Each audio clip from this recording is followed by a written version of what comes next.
बीजिंगने दुर्मिळ पृथ्वी निर्यातीवर बंदी घातल्यानं अमेरिकेचे अध्यक्ष ट्रम्प यांनी चीनमधून येणाऱ्या वस्तूंवर अतिरिक्त 100% कर लावण्याची घोषणा केली आहे। दक्षिण फिलिपाईन्समध्ये काही तासांच्या अंतरानं 2 शक्तिशाली भूकंप झालेत, ज्यात किमान 7 जणांचा मृत्यू झालाय। भूस्खलन झालं असून सुनामीचा इशाराही देण्यात आलाय आणि किनारी भागातील लोकांना स्थलांतरित करण्यात आलंय। अमेरिकेचे राष्ट्राध्यक्ष डोनाल्ड ट्रम्प 12 ऑक्टोबर रोजी इस्रायल आणि इजिप्तला भेट देणार आहेत।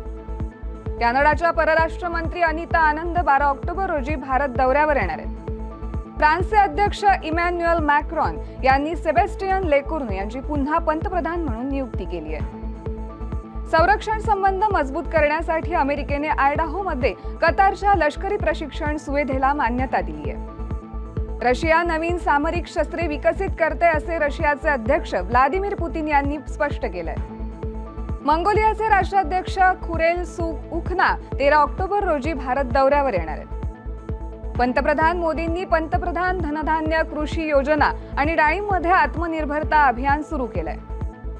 2025च्या हॉकी हंगामातील सुलताना ऑफ जोहोर चषक आंतरराष्ट्रीय हॉकी स्पर्धा आजपासून सुरू होणार आहे।